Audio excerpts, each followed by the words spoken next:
Well, it's a very warm welcome back to second half independent off-tube studio commentary from the game at Stamford Bridge. It's Chelsea 2, Aston Villa 0. And we're going to see whether or not Villa can respond at all in this second half, because they didn't really respond in the first. Had real problems to get any kind of attacking possession.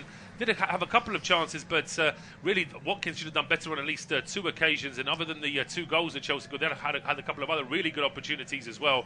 So we'll wait and see how it all pans out for the visit. They've already had to make a change at the start of this second half. We mentioned towards the end of the first that Emi Martinez was signalling that he needs to go off. He has now gone off. He's been replaced by Robin Olsen at the start of this second half. So Villa making a goalkeeping change, but they're on the attack straight away here now. It was Watkins in the middle of the park. He plays the ball through into McGinn, who breaks into the penalty. McGinn goes for goal. It's a right-handed strike, right-footed strike, I should say, which is saved by the hands of Robert Sanchez.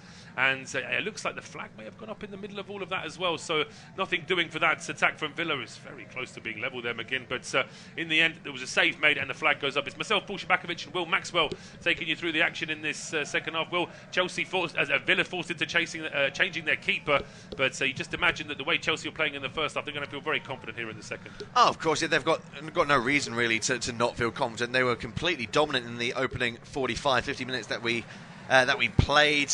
Villa had a couple of good opportunities, but the finishing was just far too poor, and particularly from Ollie Watkins. Our off-duty studio pictures just focusing on John Duran there, so I think maybe the Colombian might be coming on in the near future. And, you know, Robin Olsen, on field play for Martinez, it's not a bad keeper, Robin Olsen, but it's definitely a big step down from the quality of Emi Martinez. So if you're a Chelsea player, you're probably thinking now, get your shots away early, whilst he's still not probably really fully warm. Absolutely, and because he doesn't play as often, we're not really sure just how good he is. That's this short playing out from the back that Villa insist on doing. It may well be that he can be put under pressure as well, because this game had so much injury time in the first half. We start about 3 or 4 minutes behind the other games in the Premier League, and just to tell you that it's now Manchester United 3, Everton 0, and a brace for Marcus Rashford in that game. So United comfortable in Ruben Amorim's first Premier League game at home. As far as Spurs, they are still 0-0 with Fulham. That is 51 minutes into that game. And both those games are available on our service, as indeed is the 4 o'clock game between Liverpool and Man City, as indeed is the Championship game kicking off at 3 o'clock between Derby County and Sheffield Wednesday. But back here at Stamford Bridge, Chelsea on the attack, and it was Enzo Fernandez who found Jackson at the edge of the area. Then it's Palmer out towards the right-hand side, and Neto back onto his left foot. So it sets it up here for Caicedo. Doesn't want to cross into the box himself, just goes in towards Palmer. Under pressure here, Palmer going back towards Moises Caicedo. It's played over towards Pedro Neto here on the right-hand side. The visitors back in numbers here. And Chelsea, in fairness, were at the edge of the Villa penalty area, just choosing to go back towards the halfway line now. It's with it's over towards the left-hand side. Cucurella finding Jadon Sancho. Now a ball from deep here from Lavia. It's a good ball into the box, which is stopped by Pau Torres. And then Robin Olsen flying out and clearing that one. I thought he might have dived on it, but he saw the opportunity just to clear it. And Chelsea slowly but surely getting into the penalty area eventually. Yeah, and they're still oozing confidence whenever they're going forward. The pace of Neto and Sancho, their direct running are causing so many issues for the fullbacks for Villa at the moment. They can't really contend with them. And Palmer, for many, many moments of this game, has been relatively quiet, but the moment he gets on the ball, he always looks like he's going to spark something. Well, he does, and here comes that's a lovely touch there from Pedro Neto in towards Enzo Fernandez, who's playing in a very advanced role today. It's almost like a sort of advanced number 10, really, which he doesn't normally play that far forward, but I suppose with the way that Villa are playing, he's been given that licence here by Enzo Maresca because Chelsea can afford to send him that far forward.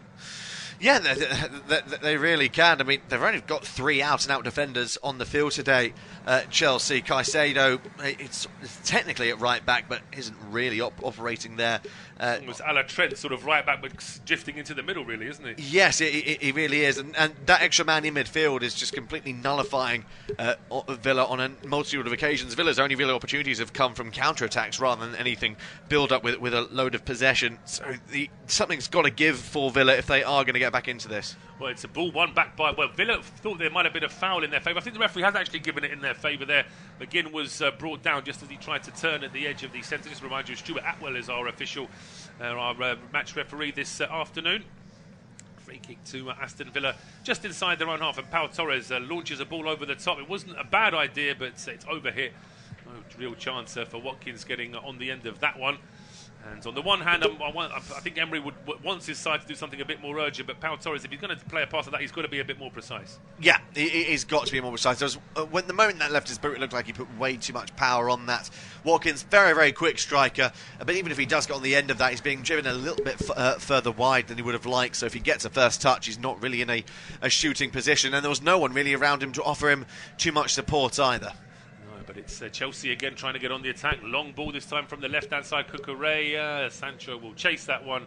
But again, similar to the ball we just saw from Pau Torres, the one from Cucurella, there was overhit and out for a goal kick. So we're 5 minutes into this second half, and it's pretty much as you were from the first. Chelsea looking comfortable, and Villa not really able to get any kind of attacking possession. Yeah, and there's not really been too much change to the way this game is going. It's following this very similar theme. Chelsea getting the vast majority of the possession, looking dangerous in the final third.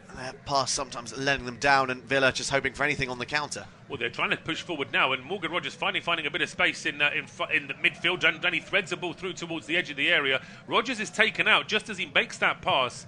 The referee was looking at Ollie Watkins, who then ran into the box. The ball ends up with Robert Sanchez, but certainly Villa captain John McGinn wasn't happy. He thought that there was a free kick due to Aston Villa there for that challenge on Morgan Rogers. We haven't seen a replay of it yet, and in the meantime, Chelsea go forward now. It's a lovely ball over the top here from Caicedo, and he picks out Jackson, who's onside. The flag hasn't gone up for the time being, and now the flag does go up. I did wonder because Jackson had wandered a long way forward, but the flag goes up with a little bit of a delay, and it will be a free kick to Aston Villa. Meanwhile, the only goalless game of the afternoon is no longer goalless in the Premier League. No, it's not. Tottenham have taken the lead at home to Fulham in their London derby. Brennan Johnson is the man that has just opened up the scoring there for the hosts. Yeah, he's getting a few goals now, isn't he, Johnson? He's been sort of made the regular sort of right winger now, with Kulusevski being preferred to play in that central role. We'll get maybe more on that in a second, because now Villa are on the attack. It was McGinn controlled a long ball and tried to play it across to Ollie Watkins, but I suppose the difference between Chelsea and Villa when they go on the attack, when Chelsea go forward, it's measured, it's calm, and they have players to choose from in terms of where they go forward. As Kamara there is robbed of the ball, and Fernandes is brought down, but he's still able to get a pass out to Jackson, who goes for the aerial strike over the bar. He really should have tried to drill it across Robin Olsen. Olsen's a taller keeper than Martinez, so I always think that with him, you're more advised to try and hit it low down, really.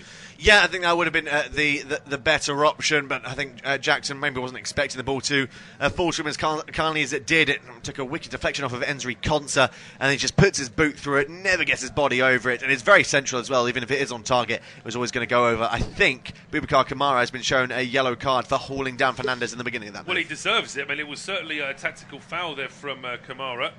As we can see, Unai Emery is unhappy with something there, talking to Bobby Madley, our fourth midfielder. Not actually had a graphic to confirm that yellow card, but he should really get one there, Kamara. We'll confirm that in a second once we see it. But here comes Watkins now, trying to get something started for Villa down the left. He gets to the edge of the area, his ball into McGinn. He was already losing his balance, and then McGinn, he brings down the Chelsea man, but the referee plays an advantage with last all of a second, and then Villa win it back in midfield. Here is Kamara getting towards the edge of the area, rolls the ball out towards Philogene. There's an overlap from Cash. That's where the ball goes on, but Cash, he was arriving a little bit later. Then now Philogene goes down, and the referee has got a yellow card in his hand for Jadon Philogene, because it's going to be a booking here for the Villa winger for a deliberate dive. Yeah, and I think that's exactly the right decision. Philogene, I don't think he's had the greatest game so far for Villa. It wasn't a good pass for Matty Cash. He really offered him nothing to actually get on the end of that, and it's a very clear dive by the winger. It's something that you hate to see.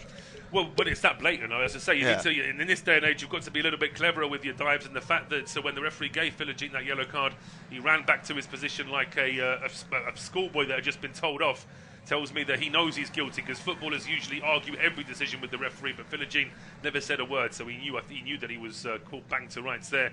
And here come Chelsea down the left with Jadon Sancho. Finding Jackson. Sancho carries on his run, but Jackson then finds Palmer at the edge of the area, who then tries to thread a ball through. The idea was that either Sancho or Jackson carried on their run, but there was an offside line from Villa as well, and it's just into the arms of Olsen.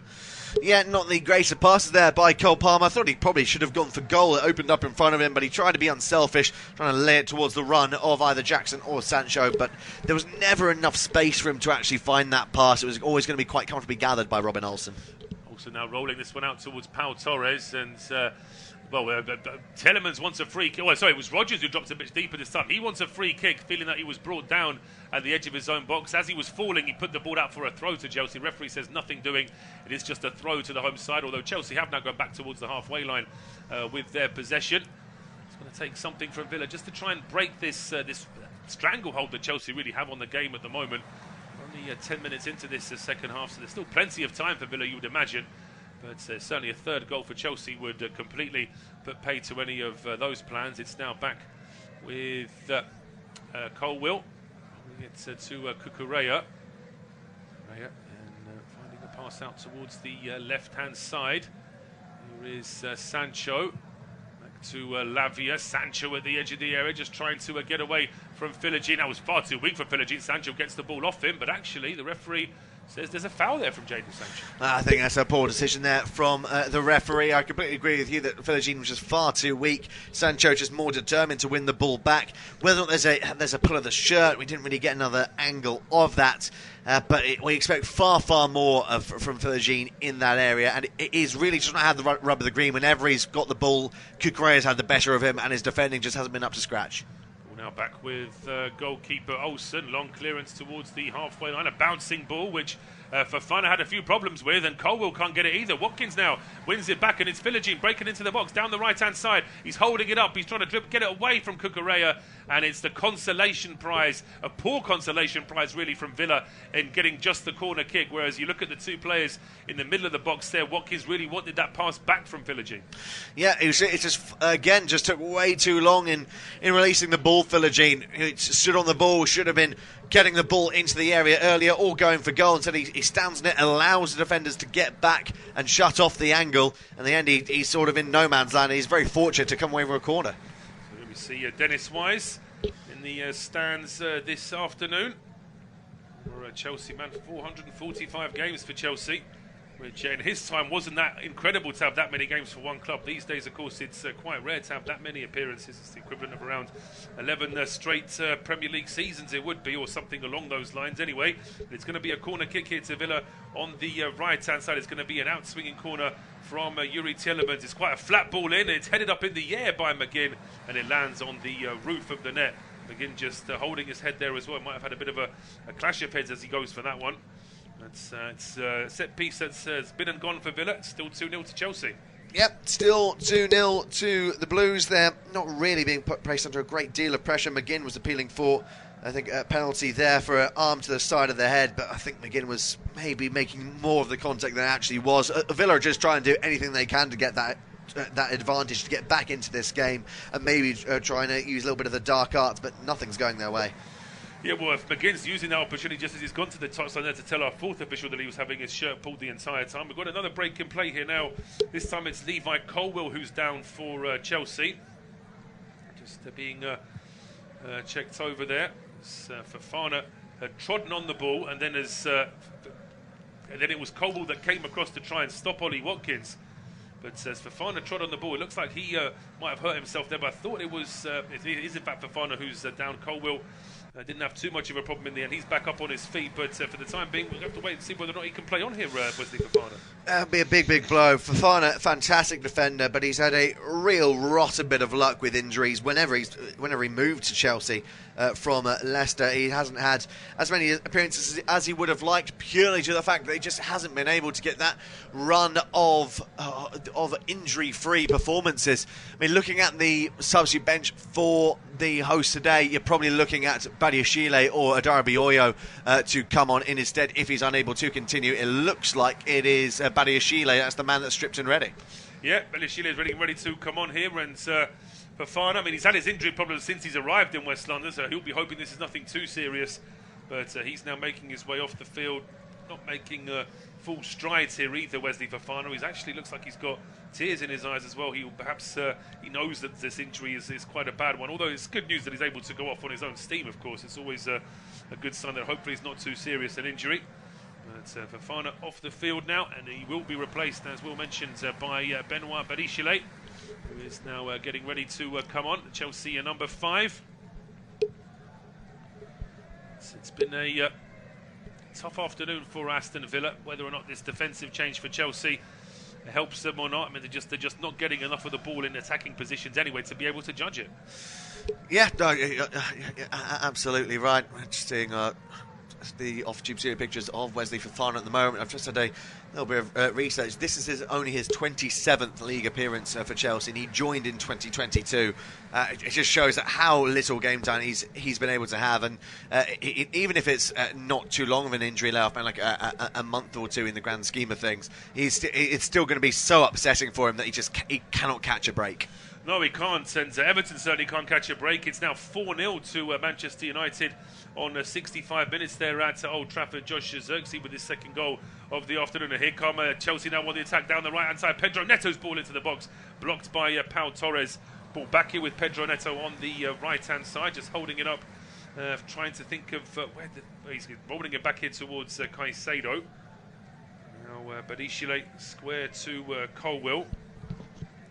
To Cucurella on the left-hand side. Here is Jadon Sancho, who compared to Pedro Neto on the right-hand side, he's had a quiet afternoon really, Sancho, hasn't he? Yes, he has been a little bit quieter. He has looked dangerous going forward whenever he has got the ball, but maybe the left-hand wing just hasn't been favoured so far for Chelsea. They prefer going towards the right-hand side where Palmer is lurking as Fernandes is scythed down by Pau Torres. I think that's going to be not only a free kick but also a yellow card for the Aston Villa man. They're just desperate to try. It's actually Matty Cash, that's been shown the yellow card, and he comes to the back, catches the heel and the toes of Fernandes. I think that is a Stonewall yellow as well. He would argue that he's tried to go for the ball there, Matt Cash, but at the same time, he's not really got the ball, and he's caught quite a bit of the man as well. So what's the referee meant to do in that situation? It seems like a fairly obvious yellow. It doesn't look as though there was a yellow in the end for that earlier challenge that we saw when it was Kamara. Just looking, confirmation that Kamara never got a yellow card for that deliberate pull back on Enzo Fernandez. But now Villa are going to make a change, and it's that man I've just mentioned there, Boubacar Kamara. He's off to be replaced by Ross Barkley, just to give that central midfield a bit more of an attacking edge, maybe. Yeah, he's got that creativity, flair about him. Ross Barkley found a great bit of form at his spell at Luton last season. Back at Aston Villa for his second spell, and he's back at Stamford Bridge as well, where he didn't have the happiest of moves after he left Everton. Yeah, it's been a strange sort of career really for Ross Barkley. I mean, when you think of the fact that he has been an England international and all of that as well, but certainly still a huge amount of ability. And in this Villa team under Unai Emery, you feel that he is going to be able to, as I say, a 30-year-old. He's still got a good few years of Premier League football left in him, you would fancy. He's trying to win the ball back for Villa now, but Lavia is able to get away from him. So Fernandes now going back over towards the right-hand side. Dumped here now by Badishile in towards Caicedo. He pings the ball out towards the left-hand side. That's good work from Villagine this time. He sort of plucks that one out from the air, brings it down onto his right foot, and then Cash going back towards Konza. Villa in danger of getting into a bit of a cul-de-sac here at the edge of their own box once again. Barkley now getting the ball when he probably didn't want it. He's having to fire it back to Olsen, who's under real pressure now, and he doesn't care where he goes. He just sweeps it out for a throw. But you can see from Olsen's reaction there, he's looking to his players. Yeah, I understand playing out from the back, but that's taking it a bit too far. They need to be careful when they're playing it around the back. The speed that Chelsea have in the front line is causing so many issues, particularly in this high press. And when Olsen picks up the ball, he just does not want to take any risks. He saw that the pressure that Martinez was put under. Maybe he doesn't have the same sort of composure, and he just had to get that ball away from danger. Just a really forceful tackle by Moises Caicedo, but fair, says the referee. Well, I mean, Digne's down like he's been shot. I mean, he really looks in a bad way there, Luca Digne. Wait and see whether or not he's going to be okay. He's looking like he's in real pain. But it was Tielemans' ball through to Digne. And, I mean, he's getting the ball there, Caicedo. We'll see from the reverse angle. And you've got to say, he actually makes a move with his feet to make sure his studs aren't showing. Yeah, it's actually a really, really good tackle by Caicedo. All it is forceful. Probably just takes the wind out of the Frenchman Luca Digne. But there's absolutely nothing wrong with the tackle there by Caicedo.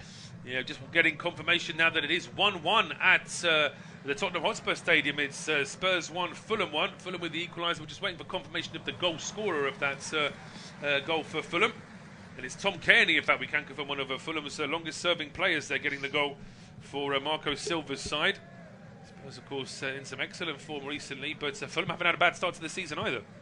No, I mean, they've got a really intriguing squad, particularly going forward from the likes of Harry Wilson, Emil Smith-Rowe, Jimenez leading the line as well. They've got a good amount of creative flair, but opportunity. Well, big mistake here as the ball gets past Konza, and here is Jackson into the box. There's a challenge from Olsen. The referee stands there and just points to the 6-yard box. It's only going to be a goal kick. Jackson slams his arm down in frustration there. Fabulous ball over the top from Barishile. Terrible defending from Konza. He loses the ball in the air and then he flicks it off his own feet, almost setting it up there for Jackson. And credit to Villa's sub-keeper Olsen for coming out and making a good save. Yeah, Konza gets a real spot of bother because he's focusing on the run of Jackson, not where the ball was actually going. He watches Jackson all the way, and when he eventually looks at the ball, he realises it's actually coming straight at him, but behind him, so he can't do anything but try and throw a little back heel at it. It hits his heel, hits his back, and then falls so kindly to Jackson. And, well, he probably should be trying to take the shot on earlier rather than going around the keeper. Well, again, Villa getting into trouble playing out from the back. They have to sort of try again before the ball is played up towards John McGinn. He's then brought down by Romeo Lavia. He wants a yellow card there for Romeo Lavia. He's saying that it was a stopping a counter-attack there, and McGinn, as the captain, feels like he can just get a little bit more of a word in towards Stuart Atwell. You can see Atwell's just trying to calm John McGinn down. I mean, he's got a point there, McGinn. I mean, it's a long way from being a counter-attack, but it is a tactical foul from Lavia. It is a tactical foul. It's probably not as dirty as we've seen other tactical fouls. I mean, Boubacar Kamara really should have been shown a yellow for his one that he committed earlier on, but he can understand his frustration, and particularly considering Villa are in a losing position, as we're seeing. 2 changes being made. Jaden Philogene coming off. I think that's the right decision. I don't think he's had a good game at all on that right-hand side. Looks like Leon Bailey is on for him, and Morgan Rogers is also making way. It will be John Duran coming on, so they're going to go up to a top 2. They are 2 up front. It's quite rare to see Watkins and Duran playing in the same team. Normally one comes on for the other, but well, I suppose needs must here for Villa. They've got 24 minutes plus a bit of injury time to try and save this game, and really they've not had much of a chance to test Sanchez at all in this second half. I don't think he's had to make a save so far. It's been really, really easy for him. He's been called into like a couple of saves in the first half, but apart from that, he's had very, very little to do. It's just not been a strong performance going forward for Aston Villa so far. As it currently stands, they've been dropping all the way down into 12th in the Premier League standings. Just shows the downfall that they have had this season, considering they finished 4th last campaign. It is a downfall. The season's still young, of course, but Villa needs to break up this really poor run of form they've been on. It doesn't look like it's going to happen after this afternoon's game. Just to remind you, they're at home to Brentford in their next game, which they'll probably fancy as a good chance to try and get back into some form. Brentford are very strong at home and very poor away from home. And traditionally, Villa do quite well against the Bees at their own stadium. But just as I mentioned, Villa, of course, Chelsea's next game, just to remind you, is away to Southampton. But Chelsea really will fancy their chances. But here come Villa now. It's a ball from Tielemans to the edge of the area. Duran taking an early shot, which is charged down, cleared back into midfield. And here come Villa again, though. They're just going to bring a spring and a step now. Maybe the substitutions have just woken them up in terms of an attacking threat. It's Pau Torres down the left-hand side to Luca Digne. His cross is easily dealt with by Cucurella before Bailey lets this go out for a throw. And Villa can send a few players further forward. Yeah, they're looking to try and ask some questions of this Chelsea defence. The final ball is letting them down on so many occasions. But you just have a feeling that if they can grab one here, then suddenly the momentum could completely shift. We can see Matt Cash is trying to get his teammates in a slightly better position. He was telling Ollie Watkins to move into a slightly more central position. We'll see whether Cash can find him. He's about 5-6 yards short of where Watkins was stood, so not sure why he was bothering to tell him to move, but the ball is cleared back into midfield. Tielemans going back to Pau Torres, and then fires a long ball towards the right-hand edge of the penalty area. It's only cleared as far as John Duran. He then goes square to Tielemans, who's got Palmer on his back, but he goes square towards Ross Barkley. Barkley drops his shoulder, gets towards the edge of the area, but then he just tries to do a little bit too much himself. And Palmer now has the ball for Chelsea, going out towards the left-hand side. Here is Nicholas Jackson. Just holding the ball up, Jackson getting towards the edge of the area. Now he's got support arriving in the middle, but that pass is nowhere near Jadon Sancho. And then McGinn holding it up for Villa before a really poor pass out from Barkley. Puts his hand up to apologise, but it is Chelsea now back in possession here with Romeo Lavia. Over to the right-hand side for Pedro Neto. Options here for Chelsea as Pedro Neto quite happy to go back towards the halfway line. But coming up to 69 minutes gone, it is still Chelsea 2, Aston Villa 0, and it will take us through to full time. Cheers, Paul. And we've got the ball in possession with Robert Sanchez at the back for Chelsea. as it works its way down towards the right-hand side in Neto. Couple of changes I'm seeing getting warmed up for Chelsea. In fact, they're stripped and ready to come on to the field of players. Sancho comes forward, he gets a shot away. There's a big deflection that goes wide of the left-hand post of Robin Olsen's goal, and it will be a corner kick for Chelsea. One of the changes getting that is ready to come on, I believe, is João Felix. And I'm trying to work out who the other one is. It looks like Nkunku and Noni Madueke. I think maybe Felix has just been told to sit back down. So it's going to be Nkunku and it's going to be Noni Madueke. Nicholas Jackson is going to exit the field of play, and it looks like it's also going to be Jadon Sancho. Yeah, Sancho's going off, as he said. He's not had a bad game, but he's not had the best game, Jadon Sancho. We're still trying to find his feet again in the Premier League. Jackson will be delighted to get that early goal. It's over to Christopher Nkunku now to see what he can do in these last 20 minutes. As well, he's been hankering for more game time in a Chelsea shirt. Now he's got that opportunity with the 20 minutes or so in this one. And Madueke, we know what he's capable of. He's a really tricky winger. Got plenty of pace as well, so it's not going to get any easier for Matty Cash on that right-hand side as Madueke takes to the field. So corner kick for the Blues, and it will be Cole Palmer. Now we'll take on this near right-hand side. Palmer looks up. A drop of the right arm.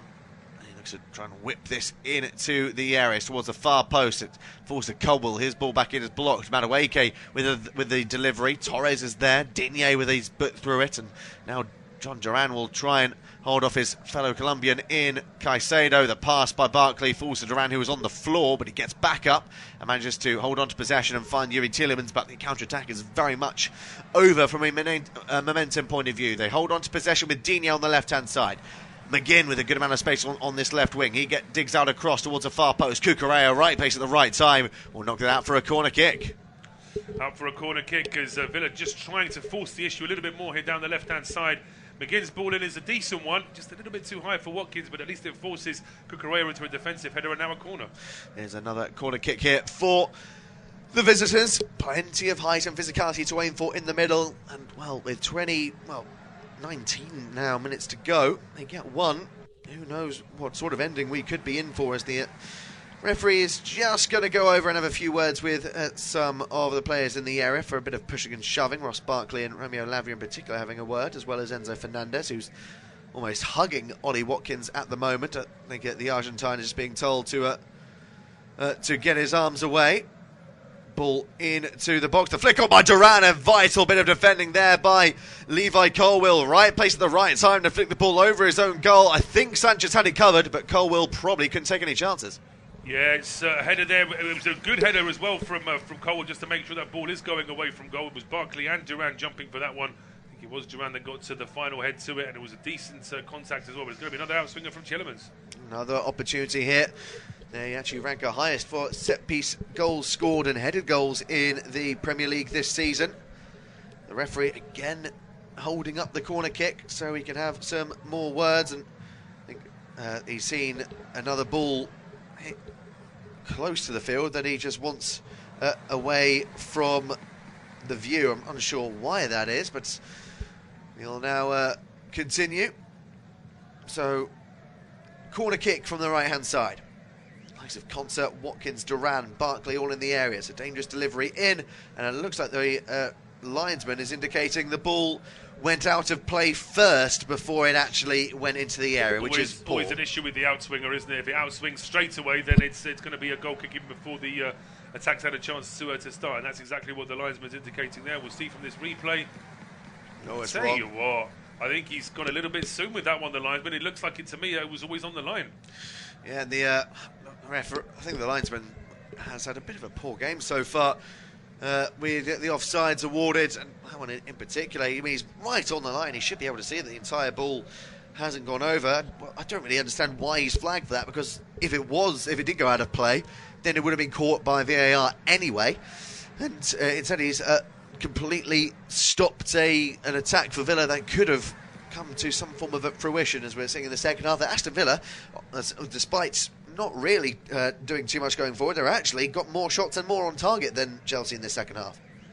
Yeah, absolutely. It's actually not been as bad a performance from Villa in terms of the stats. You just don't really feel watching this game that Chelsea are under any kind of pressure. That said, Villa, with their current sort of spring in the step since these substitutions, if they were to get a quick goal now and suddenly it's 2-1, then Chelsea would feel the pressure then, I think. Digne down the left-hand side for Duran. He digs out a cross, but to no one in particular. There's no one in it.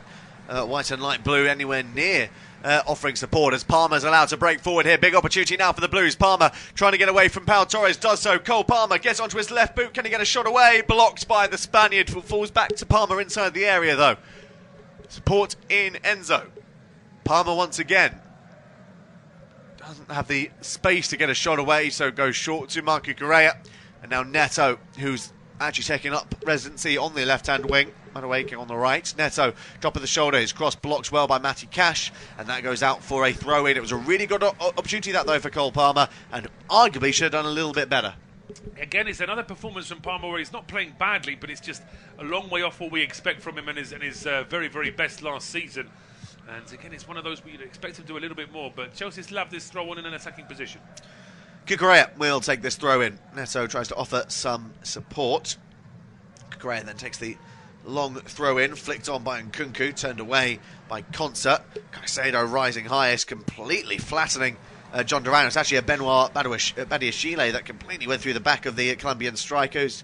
Put him a little bit winded, helped onto his feet by Tielemans, because they know time is of the essence. They can't really afford to remain down for long periods of time. It's their own time they're wasting. You never get all that time back at the end of the game, so it is important now for Villa to restart play as quickly as possible. We saw Enzo Maresca there. He'll know that his side have been very much the side on top in this game, but now they're just going to get a little bit nervous with this, with these last 15 minutes. If Villa were to get a goal, then Chelsea are under a little bit more pressure then, I think. Here is Ross Barkley for Aston Villa. Turns away, held up by Cole Palmer midway inside his own half. Twists and turns, doesn't really have a great deal of movement, then tries to play the ball through, and it's picked up by Palmer. Really should have gone to one of his defensive teammates. Lavia.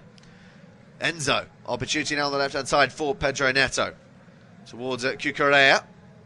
Palmer wants it, so it'll go towards Fernandez. Got a little bit of space. Palmer, lovely little flicks ball over the top for Neto on the left-hand side. Held up by Matty Cash. Decides to go back towards Cucurella once again. But they don't really need to rush things at the moment, Chelsea. Everything is going their way. Confirmed there has been a goal in the Seoul Championship game on Sunday's schedule. Derby have just taken the lead at home to Sheffield Wednesday. Of course, this game is another one that you can listen to on our service. We'll give confirmation on the goal scorer once that is confirmed over to us, as Cucurella has possession to find Fernandez once more. Very confident, patient play here so far from the Blues, as Nkunku spreads it out wide for Noni Madueke. Held up by Luca Digne, now with Nkunku once again.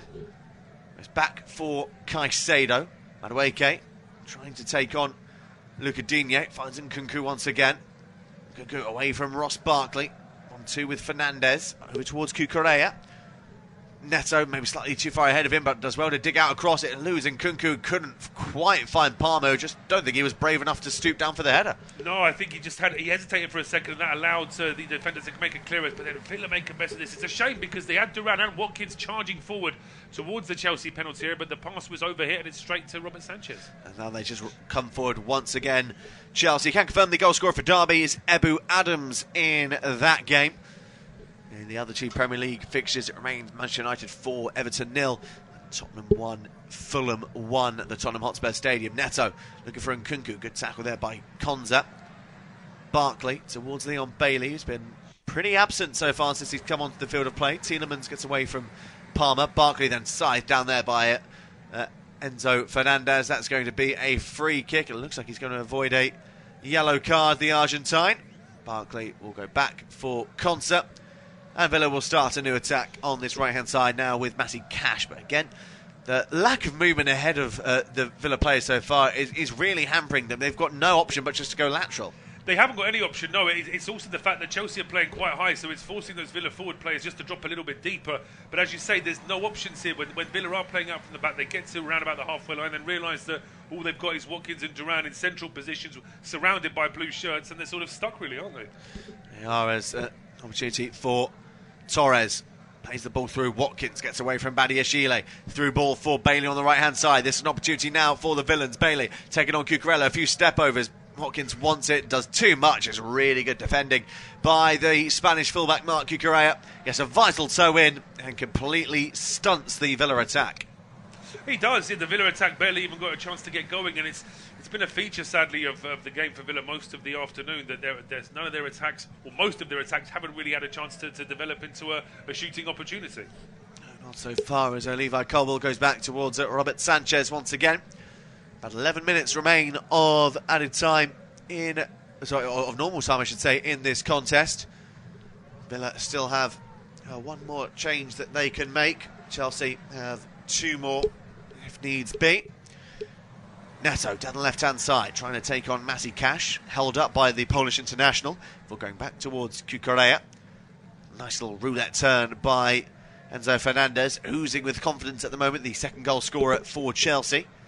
1-2 with Cucurella before turning back to find Levi Colwill. Ball goes all the way back now for Robert Sanchez. John Duran trying to urge his Villa players further up the field, and Sanchez, that's a horrendous ball. I don't know who he's aiming for there, but it's just gifted possession straight back to the visitors. That's the sort of thing that Villa will be very glad to mop up. Certainly, I don't think Enzo Maresca will be happy that his keeper just slung that ball as far forward as he did. But then, on the other hand, let's not sort of get panicked on Chelsea's behalf. They've looked very comfortable in this game, and even now, with Villa seeing more of the ball and more, having more of an opportunity to try and develop something, they're just still not able to do it. Going to try again here down the left though. McGinn held up by Badiashile. Important toe in there by the big French defender. Be Lucadinho that will take this throw in line with the penalty area on the left-hand side. Lucadinho goes all the way back towards Pau Torres. Held up by Palmer, finds Tielemans. In turn will go towards Concer, back towards the Belgian. Shapes up to try and play the ball in towards Bailey. Instead finds Watkins, who gets away from Lavia. Bailey with space on the right-hand side. Here is the Jamaican. He tries to get a cross in, again blocked by Cucurella, who's been everywhere so far for Chelsea. It might be one of my options for man of the match. Oh yeah, I think it's a fair shout. He has had a very good afternoon, as you said. Been involved in just about everything on that left-hand side. Here come Villa again, though, with Pau Torres pushing forward as an additional midfielder now. Yes, Pau Torres. That's a poor ball, though. There has been a little bit of an update at the Tottenham Hotspur Stadium. It might still be 1-1. There's a red card for Fulham. The goalscorer, Son Kearney, shown a straight red card in that game. Yeah, it sounds like it was after a VAR review, so there may well be that there was deemed that there was a bit more malice in what Kenny did initially, because I think he only got a booking initially. Now there's going to be a booking here surely for Ross Barkley. He seems to have got in quite hard on Cole Palmer. Palmer gets away from Barkley, and then it's that cynical foot. He's already made a challenge and missed, and then he lifts that foot again. I think he'd be incredibly lucky to avoid a yellow card here. There is an unnecessary lunge. I don't know how much contact there is on Cole Palmer, but once you go to ground, you're giving the referee a decision to make, and, well, 9 times out of 10 that will go against you. So it's a free kick here for Chelsea. 82 minutes gone in this contest. You're looking at maybe 30, probably 35 yards out. It's right of centre. This near side. It will be Robin Olsen that's organising his wall. 2 men. They've gone short. Fernandez over towards Noni Madueke, who shaped up to put the cross in. Stunts his run. Holds off McGinn. Plays it in towards Palmer. Gets onto his left boot. Gets a shot away. Oh, that's glorious. What a finish that is by Cole Palmer. He is so good at the edge of the area. Got it onto his left boot, and he has rifled that into the top right-hand corner. And that is surely that as a contest. Well, Chelsea have just dropped off a little bit in terms of their levels in the last 15 or 20 minutes. It's given a bit more of an incentive for Villa to try and get forward. That said, there's not really been any work for Robert Sanchez, but now the game is done and dusted with just 7 minutes plus injury time to go. Chelsea go 3-0 up. Short free kick taken to Madueke. He holds it up, just plays it short to Palmer, drops the shot, and it's such a good shot. Even though you know he's going to do it, he's left footer playing on the right-hand side. He's going to send it high, curl it into the top corner, but even though you know it, you just can't stop it. And Olsen barely has a chance to move. He's actually telling his players to close him down. That's where the ball might go, but once it's taken, he's just watching it go in. He is just watching it go. It's a wonderful finish. I'm not sure that's going to change the thought process of Unai Emery, because Emi Buendia was stripped and ready to come on for the visitors. They're now 3-0 down. Everything's going wrong for them, but Chelsea in fantastic form at the moment. Can you? I mean, obviously Liverpool have a decent lead at the top of the Premier League table, but can you see Chelsea mounting a serious title charge bit this season or in the seasons to come? I think that they're certainly designed to be a title-winning or title-challenging team. Whether or not they can do it already this season, it remains to be seen. But then when you think of the fact that they are only a point behind Manchester City, they'll be 2 points clear of City, who then go to Liverpool this afternoon. So there's every chance that City won't get a full 3 from that. And looking at the way that Chelsea have started, they'll fancy their chances against anybody home and away this season. And a confirmation that Watkins has gone off to be replaced by Emi Buendia. And Buendia onto the field of play. He's also a man that struggled with his injuries in recent seasons, but he's now back onto the field. Digne in possession, tries to thread it in towards the Argentine. Quite comfortably picked up, though, by Romeo Lavia. Now Madueke drives down the right-hand side. Now João Felix is actually stripped and ready to come on for the Blues. Madueke goes down. Didn't look like the foul has been awarded. A yellow card is going to come up here, and it's going to go for Madueke, I think, for calling for a yellow card. Yeah, it's something that's supposed to be absolutely nailed-on decision every time. I mean, there is a bit of a lunge there from Pau Torres, but I think has Torres got the booking? I think it's actually Torres who's got the yellow card for the challenge. I mean, I do agree with you that players asking for yellow cards almost never get booked, when it's pretty much supposed to be a guarantee that if you ask for a yellow, you should get a booking yourself. But now Chelsea getting ready to make a double change. João Felix, and it looks like Malo Gusto getting ready to come on. Yeah, the goal scorer Cole Palmer exiting the field of play. Once again, a fantastic performance from him. João Felix is coming on for the number 20. And Malo Gusto is also entering the field of play. It looks like he's going to come on for Romeo Lavia, which would surely mean that Moses Caicedo moves into holding midfield. Yes, finally he's going to go into his natural position, although he's been drifting into that position most of the game anyway, hasn't he? But Lavia, very good performance. He's had a couple of really good balls in attacking midfield today as well, I thought. Yeah, I completely agree. Ball over the top for John Duran, who tries to get there in front of Badiashile, but it's a poor play there by the Colombian. I think some of the away fans are beginning to exit the stadium at Stamford Bridge. They've seen enough. It's not been a happy trip down to London for the Villains today. Not really too much to shout about or get excited about. They've been comprehensively beaten in this contest as Duran tries to thread the ball in. Picked up well by Digne, then he loses out to Noni Madueke. And Caicedo lifts the ball over the top, looking for the run of the former PSV Eindhoven winger. That's a bit of a poor ball, though. And it will be mopped up by Pau Torres. We've got 4 minutes of normal time to go in this contest. Listen to unofficial off-tube studio commentary. It is currently Chelsea 3, Villa 0. Confirmation that Madueke did also pick up a yellow card in that kerfuffle with Pau Torres. So he is also going to walk a tightrope for the remainder of this contest. Long ball over the top will look for Duran. Easily picked up, though, by Marc Cucurella with no real pressure on him. Turns away and will find Benoit Badiashile. Turning into a bit of walking football here. Well, Villa look like they just want the final whistle to come as soon as possible. Yeah, I mean, if you said to Villa, let's end the game now, they'd be happy to, because there's every chance that their sort of shoulders have dropped, and you wouldn't rule out a fourth goal for Chelsea now, just as Villa was starting to creep into the game a little bit at 2-0, but now at 3-0 down, they know that the game's done and dusted. And, yeah, nice little step over there from Caicedo. Potentially Chelsea going on the attack again. Fernandes to Caicedo. Over on the left-hand side is Pedro Neto.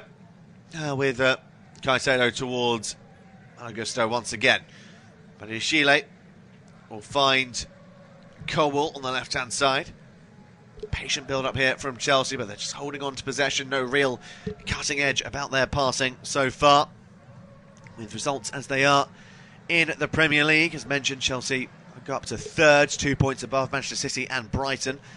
With Manchester City, of course, playing at Anfield in the 4 o'clock kickoff.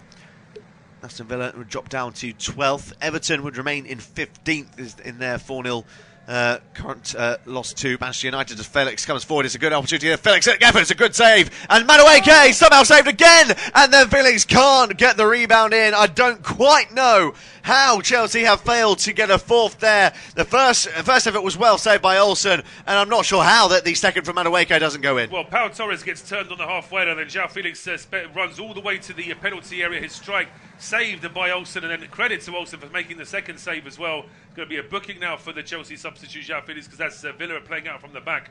Bit of a strong challenge there from him, and he's going to pick up a yellow card.